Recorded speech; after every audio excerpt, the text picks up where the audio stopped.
Praise the lord అందరికీ. ఈరోజు దేవుడు మనందరితో మాట్లాడేటువంటి మాట ఏంటనంటే, నీవే నా దేవుడవు, నీ చిత్తానుసారముగా ప్రవర్తించుటకు నాకు నేర్పుము. దయగల నీ ఆత్మ సమభూమి గల ప్రదేశమందు నన్ను నడిపించునుగాక.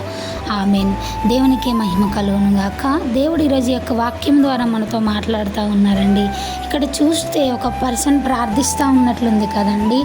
చూస్తే ఈ యొక్క వాక్యము దావీదు గారు రాసినటువంటి కీర్తనలో దావీదు గారు ప్రార్థించినటువంటి మాట. ఈ యొక్క మాట చూడండి, ఎంత బాగా ప్రార్థిస్తూ ఉన్నారు. నీవే నా దేవుడవు, నీ చిత్తానుసారంగా ప్రవర్తించుటకు నాకు నేర్పుము అని దేవునికి మొరపెడతా ఉన్నారు. అంటే ఎస్ మై లార్డ్, మీరే నా ప్రభువు, నా దేవుడై ఉన్నారు. అయితే మీ చిత్తానుసారంగా ఎలా ప్రవర్తించాలో మీరు నాకు నేర్పించండి.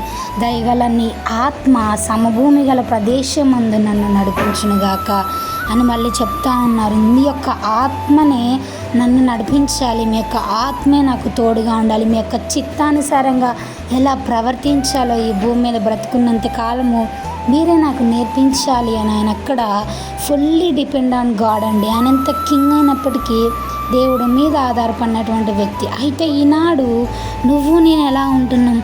ప్రతి విషయం ముందు దేవుడి మీద ఆధారపడేవారిలాగా ఉంటున్నామా, లేకపోతే ఎట్రీట్గా దేవుని నెగ్లెక్ట్ చేసేవారిలాగా ఉంటున్నామా? మనల్ని మనం చెక్ చేసుకుందామండి. దావీదు వలె దేవుడి మీద ఆధారపడేవారిలాగా జీవిద్దాం. ఇట్టి వాక్యము దేవుడు దీవించునుగాక. ఆమేన్.